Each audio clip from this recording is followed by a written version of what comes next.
Aujourd'hui, dans cette nouvelle vidéo, embarquons ensemble pour un périple fascinant à travers l'histoire, où des mystères millénaires se dévoilent sous nos yeux.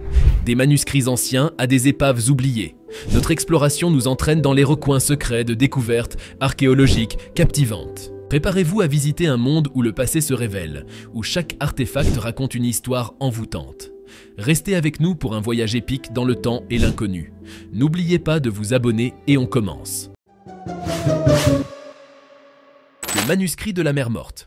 Dans le canyon de Nahal Shever, surnommé la grotte de l'horreur, se révèle comme un havre mystérieux ayant abrité des secrets pendant la révolte juive contre Rome de 132 à 135. Découverte par des archéologues en 1953, cette grotte isolée a captivé l'attention en 1961 lorsque Yohanan Aharoni et son équipe ont entrepris une expédition audacieuse pour explorer ces mystères. Située à 80 mètres sous le bord du canyon, l'accès à la grotte était un défi en soi. En 1955, l'équipe pionnière a dû utiliser une échelle de corde de 100 mètres pour atteindre l'ouverture. Ce lieu reculé, peut-être choisi délibérément pour sa difficulté d'accès, était le refuge de ceux qui ont caché le rouleau, dont les fragments ont été découverts dans le cadre d'un projet de recherche plus vaste mené par l'autorité des antiquités d'Israël. Le surnom évocateur de grotte de l'horreur trouve son origine dans une découverte macabre. À l'intérieur, parmi les ténèbres, reposèrent de nombreux squelettes, y compris ceux d'enfants. Des objets personnels, une prière fragmentaire en hébreu et le précieux rouleau étaient également dissimulés dans les entrailles de la grotte, témoignant du sacrifice des réfugiés qui y ont trouvé refuge. L'histoire tragique se dévoile davantage avec la présence de vestiges d'un camp romain au sommet de la falaise, suggérant un siège fatal. L'absence de blessures sur les squelettes indique une faim causée par la faim, la soif ou peut-être l'inhalation de fumée d'un incendie au cœur de la grotte. Déterminés à protéger leurs biens les plus précieux, ces réfugiés ont laissé derrière eux un poignant témoignage de la lutte pour la survie au cours d'une période troublée de l'histoire. Les clichés et les rapports de Lahai révèlent que les fragments renferment le manuscrit le plus ancien de Zacharie 8, 16 à 17, et l'un des premiers de Nahum 1, 5 à 6. Ces morceaux semblent être des pièces manquantes du rouleau des petits prophètes grecs de Nahal Hever, officiellement désigné sous le nom de 8 Ev Wizegeer. Comme son appellation l'indique, ce rouleau constitue une copie de la traduction grecque des petits prophètes bibliques, incluant des portions des livres de Jonas, Michée, Nahum, Habacuc, Sophonie et Zacharie. Les petits prophètes, ou les 12, englobe généralement les livres d'Osée à Malachie dans la Bible hébraïque et l'Ancien Testament chrétien. Ils dépeignent, entre autres récits, l'histoire bien connue de Jonas englouti par un grand poisson, épave de Manhattan. En juillet 2010, les ouvriers vaillants du chantier de reconstruction du World Trade Center se retrouvèrent face à une énigme fascinante. Une épave mystérieuse émergea de la terre, dévoilant un squelette de bois imposant de 9,75 mètres, s'étendant sur une longueur de 32 pieds. Enseveli sous le niveau actuel de la chaussée, cet artefact inattendu suscita une pléthore d'interrogations quant à son origine et à la raison de son repos à cet endroit précis. Avec une minutie presque chirurgicale, les experts du Maryland Archaeological Conservation Laboratory entreprirent la délicate tâche de dégager cette relique pièce par pièce, prenant soin de la préserver des dommages liés à son exposition à l'air. Les fragments ainsi récupérés furent acheminés au Tree Ring Laboratory de l'Université de Columbia pour une analyse approfondie. Les résultats de ces investigations révélèrent une histoire aussi captivante que le mystère initial.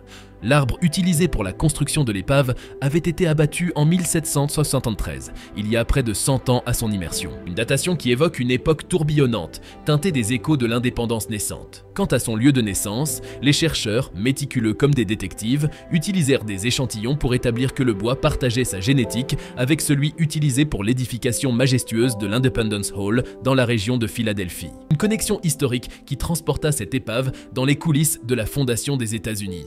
Pourtant, l'intrigue n'était pas résolue. Les spécialistes, tels des archéologues de l'inconnu, se confrontèrent à la question épineuse de la cause du naufrage. Était-ce le destin inévitable d'un bateau face aux éléments déchaînés, ou une manœuvre délibérée pour renforcer une digue ou assécher un marais? Les mystères du passé résistaient avec un calme énigmatique. Mais voilà la cerise sur le gâteau.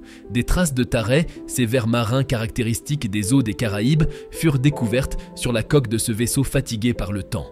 Ces créatures affamées, se nourrissant insidieusement de bois, pourraient bien détenir la clé de l'énigme, offrant une possible explication à l'abandon précipité de ce navire ayant jadis sillonné les mers lointaines. Ainsi, cette épave émerge du passé, non seulement comme un vestige historique, mais aussi comme une fenêtre ouverte sur les mystères du temps et des océans. Un atelier de momification. Au cœur de l'Égypte antique, la momification, processus mystérieux entourant les défunts, a récemment dévoilé certains de ses secrets grâce à une étude parue dans le journal Nature. Une équipe internationale de chercheurs a eu le privilège d'explorer un atelier d'embaumement datant de 664 à 525 avant notre ère, découvert à Saqqara en 2016 par le docteur Ramadan Badri Hussein.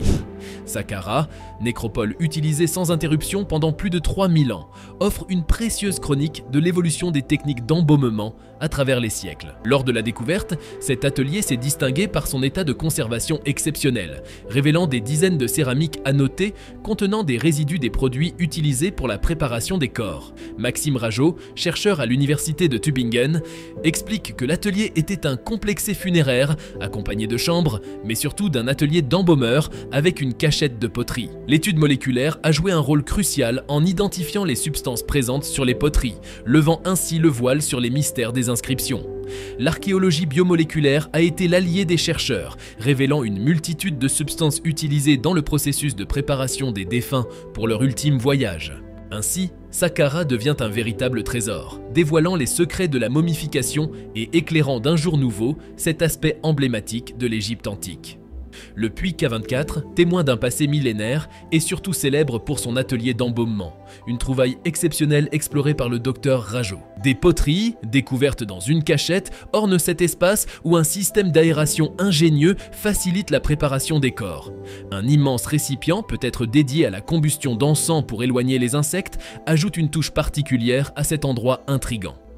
D'autres poteries ont été dénichées dans les chambres funéraires au fond du puits, abritant des dépouilles d'individus de statuts variés. Les sépultures présentent une diversité étonnante, allant de momies solitaires à des familles entières, chacune accompagnée des ustensiles rituels.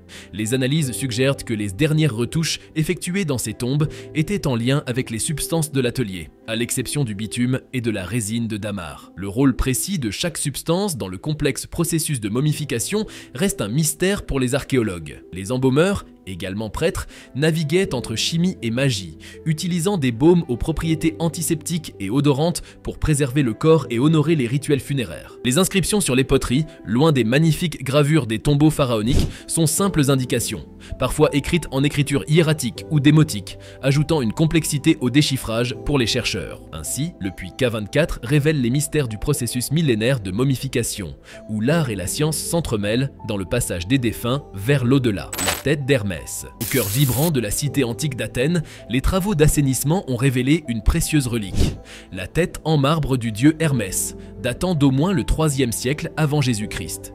Émergeant à une faible profondeur, à seulement 1,3 m sous le trottoir animé de la rue Aiolou.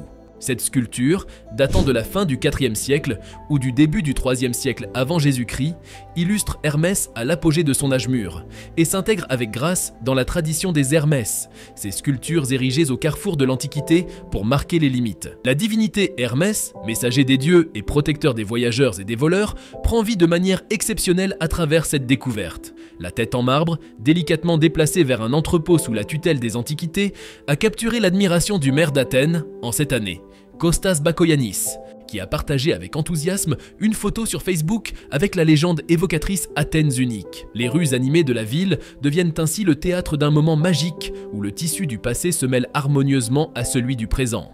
Cette trouvaille offre un instantané saisissant de l'histoire antique, évoquant le dynamisme d'Athènes à travers les âges. La tête en marbre, témoignage d'une époque lointaine, devient ainsi le lien tangible entre le monde moderne et l'héritage mythologique de la Grèce antique. Dans ces rues pavées, chaque pas résonne comme une invitation à explorer les strates du temps, où le passé et le présent fusionnent dans une danse intemporelle. Voilà qui conclut notre incroyable visite des trésors enfouis. Ces découvertes antiques nous rappellent la richesse de notre histoire et la fascination qu'elle peut susciter. Merci de nous avoir accompagnés dans cette aventure et n'oubliez pas de rester curieux car qui sait quel autre mystère attend d'être révélé dans les entrailles du passé. Si la vidéo vous a plu, n'oubliez pas de laisser un like et surtout abonnez-vous, activez les notifications pour être informé de nos nouvelles publications et à la prochaine pour de nouveaux contenus encore plus intéressants.